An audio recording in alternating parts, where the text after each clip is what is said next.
Had a wonderful day today, and I want to talk a little bit about King Piankhy. So I hope that you are having a great day, and I want to talk about him a little bit. I'll be talking a lot about ancient Kush and Piankhy in the coming days and time moving forward, because I think he's such a fascinating man, such a fascinating character and figure in history that we can learn from. And so I want to kind of set the stage as we kind of talk about him and some of the contributions he made to history. So I want to thank all of you for sharing this and liking this. If you like this video, please subscribe to the channel. Please share this with somebody. Let's talk about this. Let's get this as a part of our national discourse and the regular conversations that we're having about history and about things that are important with our children and our families. So let's jump into it. So King Piankhy was, of course, one of the kings of ancient Kush. So he was one of the kings of the Napatan dynasty in ancient Kush around 750, 747 BC.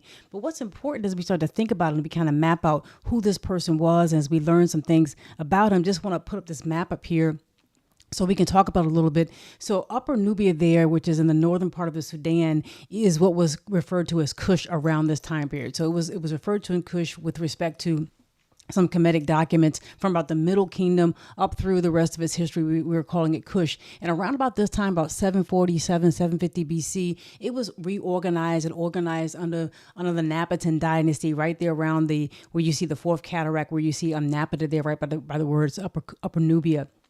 So King Piankhy was the king that essentially helped to unify all of Kush and all of Kemet. He essentially took Kemet and made it a colony from not only the south that was already a part of Kush under his father, but he went all the way up north in the northern part of Lower Kemet and Lower Egypt and took over that and made it a colony and a part of ancient Kush. But when I think about it, as we started to study this a little deeper, it becomes even more beyond, because we'll look a lot into his famous victory stele and the documentation that talks about how he had this magnificent campaign that went all the way from where the city of Kerma is, which is the ancient city of Kerma, and Napata, which was the headquarters and this capital, if you will, of the Kushite Empire at this time around 750 BC, and how he went all the way up through Lower Nubia and into Upper Egypt, Upper Kemet, the southern part of Kemet, as a part of that was already a part of his kingdom, as a part of his campaign. And the interesting thing about it is when he went on his campaign to try to stop the people who were in the northern part of Kemet from coming down farther south and taking over and really challenging him at this time,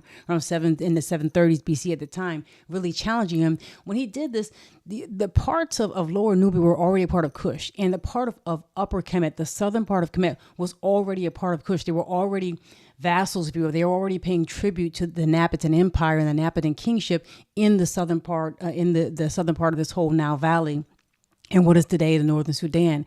And it's interesting because a lot of times when we think about history, we think about those people with respect to ancient Kemet who control both sides of Kemet, both lower and upper Kemet.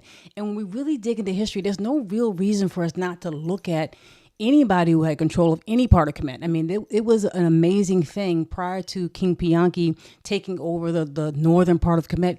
It was an amazing thing for him to have all the way down from Meroe and the southern parts of the Nile Valley, going down to the fifth and sixth cataract of the Nile, as you can see down there near where today's Khartoum is, all the way up through the fourth and third parts of the cataracts of the canal, going into Lower Nubia, having that as a part. That's a pretty significant kingdom, and as well as having Upper Kemet, or the southern part of Kemet, as a part of his kingdom before he took over the northern part of Kemet. That was a significant thing. And the important part about it is because we sometimes people like to look at the Kushite history as if it was simply just an offshoot of what was happening in ancient Egypt and ancient Kemet.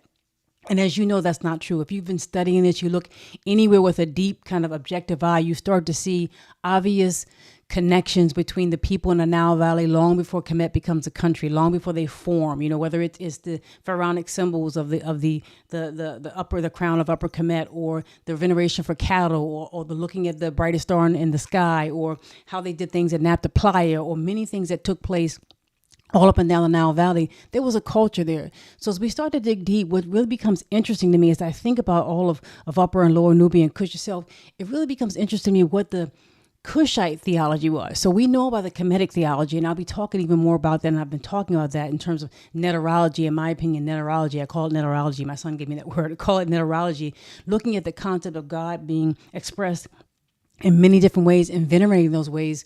But the Kushites as well had a concept of that, as well as a concept that was slightly different. They had other things that they developed as well. So as we start to look at a Cushite theology and a Cushite axiology, what did they value? What did the people of ancient, what did King Piankhy value? You know what I mean?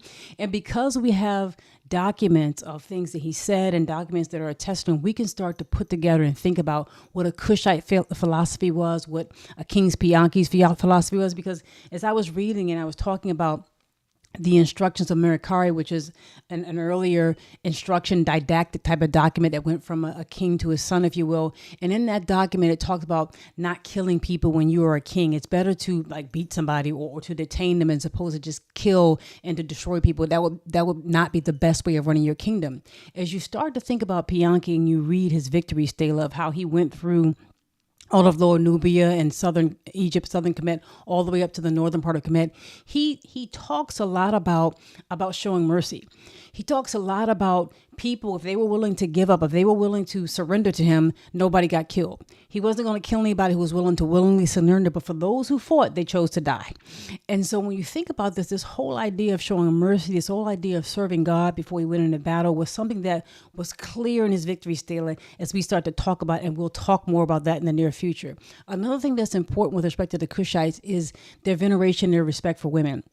It wasn't this idea that nobody, how you doing? Nubian history, there you go. How you doing, Team Z? Hope you're having a good one. God bless you. It wasn't this idea that God was just expressed in one way. God was expressed in everything.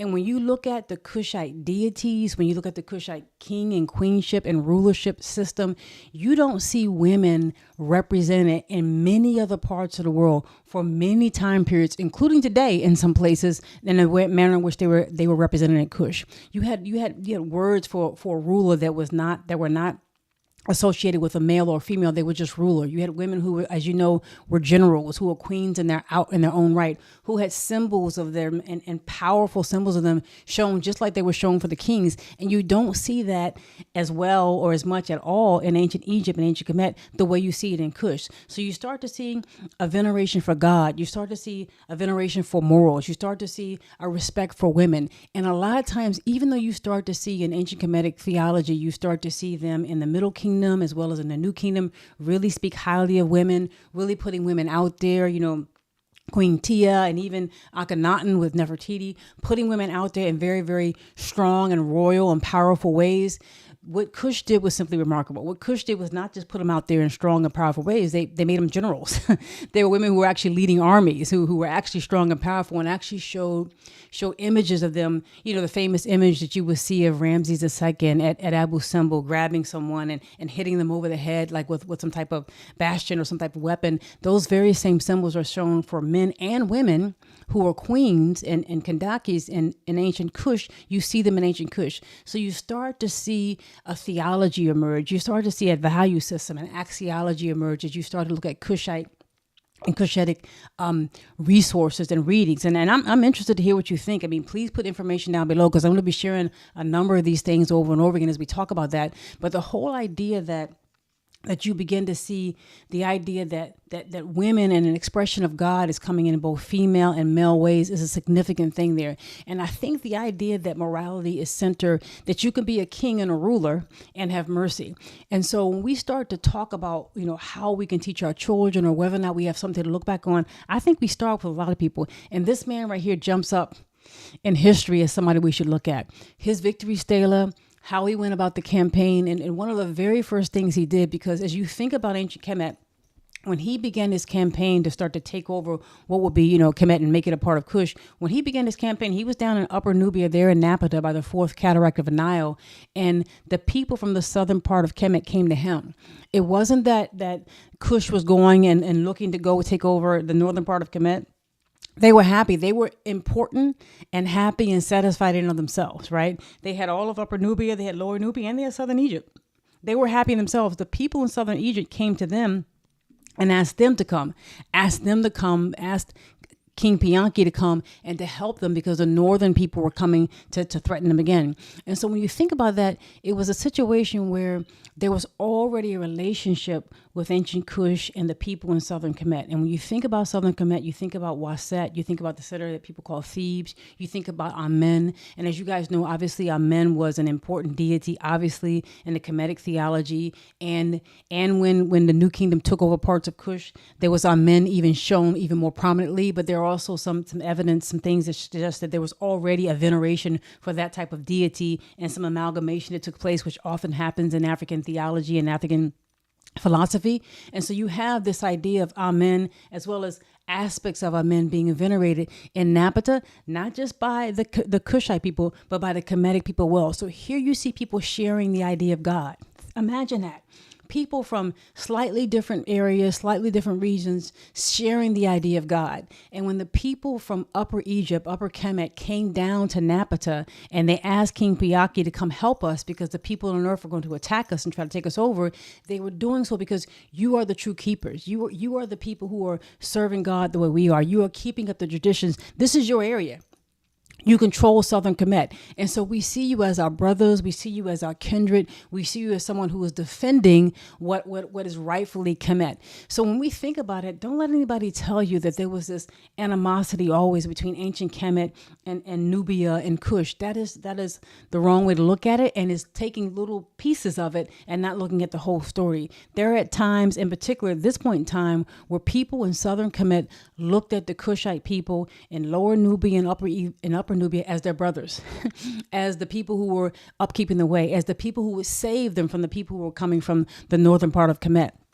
So it isn't just this idea that the Kush was a far off thing. There was a kindred spirit there, and there was a relationship there. So I want to delve into this more. I'm going to be getting more into King Piankhy, and I'd like to see if there are specific things you like to see or specific contributions you have to this discussion. Put it down in the comments below. Let's talk about it. We're going to do a whole long discussion around what happened and what are some of the things that came out of his victory stela when he basically just told you about what his values were, what his system were, and how he did what he did in terms of taking over Kemet. One of the things that jumps out at me that I want to think about, because I look at King Piankhy as being a contemplative man, being somebody who contemplates a lot of things. I look at him as being someone who's deep. One of the things he said to his army when he sent his army off from the southern part of the Nile Valley and said to go into the north to fight the people who were coming to attack the folks in the south, he told them to don't be arrogant. He said, don't be arrogant in what you do, because a brave man's strength a brave person has no strength without God. The brave have no strength without God. So don't come arrogant. When you meet people in battle, understand that it's God that sent you. It's not you that are sending yourself. Now, this is a Kushite philosophy. This is not just, again, and it's a Kemetic philosophy as well. It's meshing Kemetic and Kushite. So I'm not going to say that it's not Kemetic, but this is certainly him speaking about what his value system was. And he told his army when they got the word that the people were going to come attack, the people in the northern part of Kemet were going to come to attack the southern part of Kemet and basically take over and take it away from the Kushites because it was in King Piankhy's control. He told them, go meet them. Go meet them in battle, and they probably are going to have some other people who've aligned with them. When you meet them and you see them coming, tell them. And if there's anybody who can't understand your language, make sure you tell them that and give them the word that we are here to fight you. We're not going to fight you in the dark time. We're not going to fight you at night. We're not going to sneak. We're going to fight you in broad daylight. And if you have some partners, if you have some people that you've aligned with who are supposed to help you fight against our army, go get them. We'll wait for you. This is what he told him. Go get them, wait, because we want you to know that Amen is the God who sent us. That God is the God who sent us. And this is the same Amen and the same concept of Amen that the Kemetic people were worshiping and thinking about in the southern part of Kemet. It's the same concept. And he's telling them, go get your people. Go get anybody who's come with you. We want you to know, I want you to know that Amen is the God who sent us. So imagine that this brave man who's in a situation where you're fighting hand-to-hand combat, and he's telling the people who have coalesced against him and who are trying to attack the lands that are under his control, he's telling, go meet them in battle and tell them if they have other people to help them, that you'll wait for them. Let them come. Let them all come. And that and don't fight them at night. Don't fight them at nighttime. Fight them in broad daylight. And you let them know that Amen is the God who sent us.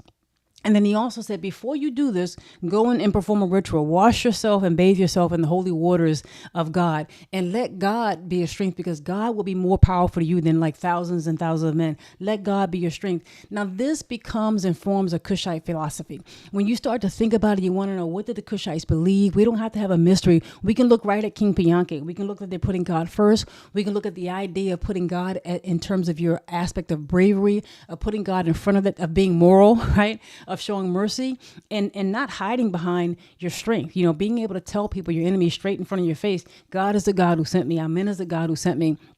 And a brave man, a brave person has no strength without God. So as I start to tap on that, I think that his life is full of lessons. I think that the strength that he showed and the composure that he showed, because even toward the end of his campaign, when he got all the way to Memphis, one of the things they did was, when they got to the part of Memphis, and Memphis was the big prize. Memphis was the center city that was organizing against King Piankhy. It was a city that was trying to bring all of these other cities together who were in the northern part and to attack the southern part of Kemet and to take it away from the Kushite people. When Piankhy got to Memphis, he got there and the city was well guarded. They had built new defenses. They had new strongholds that they had built up. They had some 8,000 men inside the city of Memphis. They were expecting King Piankhy to come because he was destroying cities, town after town, or the towns were surrendering. And if they surrendered, he didn't kill them.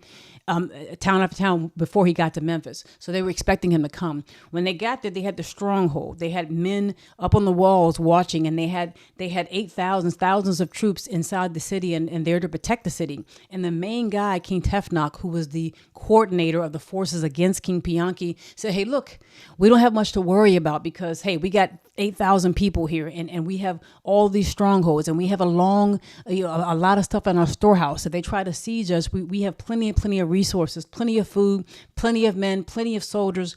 We don't have to be afraid of this. I'm going to go for a second. I'm going to go for a minute. And I'm going to go find some of our other leaders who are with us. It may take me a couple of days. I'm going to get on my horse, but I'm going to come back and bring reinforcements and I'll be back with you. So that's what King Tefnach, who was the main enemy of King Piankhy, said. I'll be back and we don't have anything to worry about. I'll be back in a couple of days. We're going to take care of this. King Piankhy looked at his soldiers and his officers said, how should we attack the city? And many of them said, well, you know what? On the east side of Memphis, there was water. The water had risen and there was not much room where you can attack. Basically, the water went right up to the walls, right up to the houses that were outside the walls and right up to the walls. The water was right there. There were boats tied to the outside of the gate on the east side of Memphis. And there wasn't much way for an army to attack that way. And that's the same thing that Tefnach felt, the enemy. There's no way they're going to attack on the east. Maybe we should go around. King Piankhy's people said, maybe we should go around to the northern part and build up like an earthen kind of ramp and can carry ourselves over the northern part of the wall. And that way we may be able to attack and get into the city. And King Piankhy says, God lives, as God is my father. I'm not going to take some roundabout way. I'm not going to be afraid. God told me we're going to take this city of Memphis like a burst of water from a cloud, like a cloud burst. We're going to take the city of Memphis in a flash. We're not going to do that. He told his entire army to go into the harbor because they were on ships. They were traveling up the river. They were traveling north on the river. We're in ships. Go get the ships. All the ships you can find in the harbor of Memphis, all the ships that were on the eastern side of the city, and he got them. And he stood at the head of his army and directed them as they did this. They got all the ships. He told them to get all the ships and tied them together. He arranged them in a certain way and told them where to put them. And now he said, you now have a footbridge. That we've made a bridge, if you will, over water. We've taken the ships so that you can have sure footing. We've kind of made land, if you will, on water. Take these ships, use them as your land, climb over the ships, and then attack the houses that are right there by the wall of Memphis. And if anybody who gets over the wall, if you can get over the wall of Memphis, don't stop fighting. Fight. Kill any man, anybody who comes and attack you. Don't stop. To hesitate is to die. And so what they did was a remarkable thing. He arranged the ships in a way so that his army could climb from ship to ship over the water, across the water, get to the walls of Memphis, climb above the walls, fight the houses that were there, climb above the walls, and they poured into the city and they fought. They fought the thousands of men who were there to protect it, and they killed a lot of people that day. They apparently slaughtered people, and within a very short period of time before their enemy, Tefnach, got back with supposed reinforcements because he never came back because Memphis fell, they took the city. This was an amazing strategic thing. Imagine that. Remember this idea of it being, 730 BC or thereabouts, and people are there, and they're going sometimes maybe barefoot. They're there and they're taking the boats and they're making a bridge, if you will, almost like a land bridge, if you will, out of the boat so that they could go across the waters into the city of Memphis and take over the city of Memphis. That's the kind of man King Piankhy was. He was a brave man. He was a strong man. And he did that, and he ended up taking over the city of Memphis and then going to Anu, which the Greeks call Heliopolis, if you're familiar with that, Heliopolis or On in the Bible. Anu, and he ended up doing a very almost surreal ceremony in the Temple of Ra, which is one of the most important temples in Kemet, where he basically broke the seals to the door and went into the Holy of Holies, the holy place where they kept a statue or emblem of Ra. And he did it by himself. He went there where the priest put on the robe for him, gave him all the implements he needed, and he went into the Holy of Holies, the holiest room, if you will, in the Temple of Ra as the king of Kemet, as the king of all Kemet. And he was crowned essentially by that ceremonial act as being the king of all Kemet. And then he left the place, closed the doors to that Holy of Holies, put his own seal on it, and told the priest, no one else was to go in here. You've seen this. I'm the king. This is my seal. No one else is to go in this room. King Piankhy was truly a remarkable man. He was a man who we should remember in history, and a man we should teach our children about. So I want to thank you so much for listening. I pray that you share some more information with us and share this with somebody and tell them about it. Talk to you soon. God bless you.